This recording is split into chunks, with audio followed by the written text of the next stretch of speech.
Okay, first thing, I'm gonna try and talk in a normal voice. Dr. Avant had mentioned that I was really quiet in my last video because I wait till my kids go to sleep to do this. So I'm sorry about that if it was hard to understand last time. The first aha that I am going to address, I guess, is I'm not sure if it's an aha because I don't recognize it in our society, but more so an aha because of the parental response. So, like, Dr. Osset, however you pronounce it, talks about how parents sort of let their kids get away with this, like, give me more materialistic and socially mature desires that their kids have. And a large part of the reason they do that is because they want their kids to feel, or maybe not that they want their kids to feel like they belong, but that they want their kids to belong. Like, they want their children to be normal. I think, like, every parent gives speeches that are like, you don't want to be like everybody else. You want to be your own person.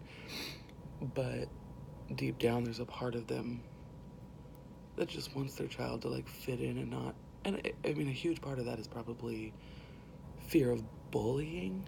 Um, if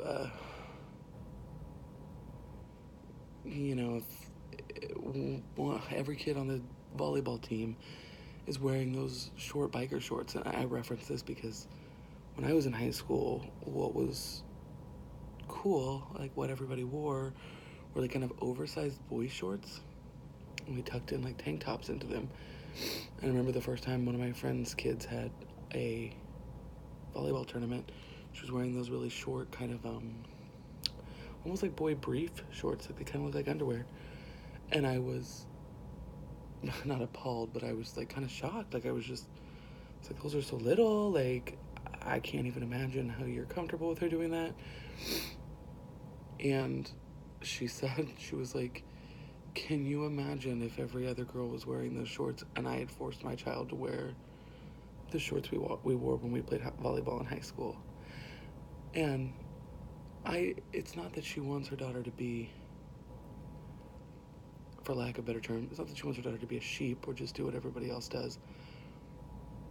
But the idea is that, like, she wants her to feel normal and feel like she fits in if she wants to. It's probably the same argument as the kid who doesn't want knockoff jeans because then everybody's gonna know they're poor or something. Like, it's this, like, kind of general, not necessarily, like, be like everyone else, but, like, still be able to still feel like you're coming from the same place as everyone else. And so what he writes about in this is, like, parents in this technological age where kids are asking for things that are, like, way different than they were asking for, like, 15, 20 years ago. His example is things like spas and mani-pedis. Even just those two examples, those are, like, things that are kind of beyond what I would have ever thought of asking for. I would have been like, Worlds of Fun, I want to go to the water park. Those would have been my extravagant things. So I think what he points out is that, like, they're introducing these new things that parents now have to be like, oh, okay, I want to make sure that they feel like they fit in, and I guess I'll give this to them, but they're being asked for more than they might have been asked for 10 years ago. So he's talking about, like, figuring out a way to be able to, like, I guess, manage that, which, I don't know if I know if there's an answer to that. I'm sure nobody does. That's why they're still writing books about it. But, the idea is, like,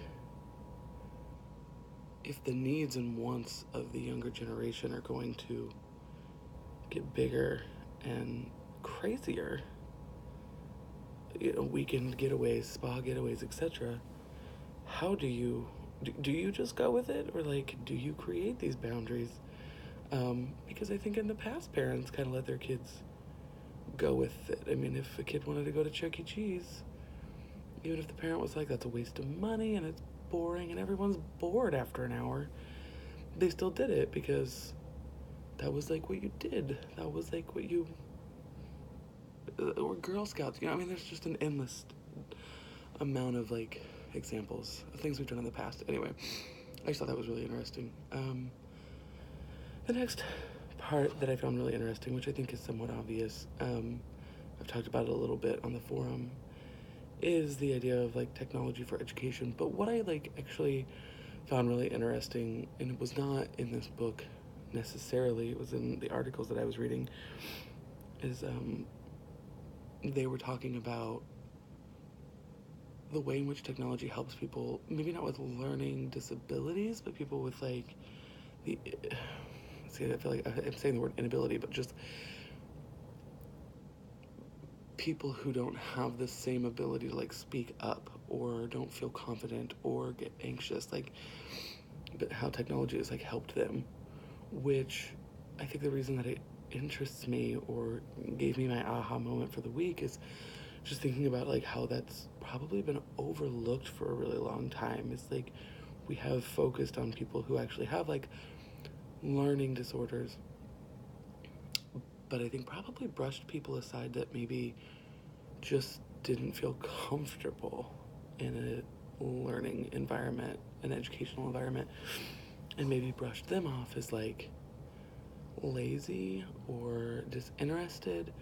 I mean, I think I can even come from a personal, like, I was really lucky to have a pretty rallying mom. I mean, she got mad at me a lot, but she supported me pretty fiercely too. Um, I had a teacher, I was very talkative, very social, and my mom, as well as the music I listened to, taught me at a young age that I didn't have to respect people just because they were older. I mean, obviously, my mom was like, your knee jerk should be to respect people, but if people don't show you respect, they don't deserve it either. I had one teacher I just couldn't get along with. I thought she was really rude, and so I was kind of disrespectful.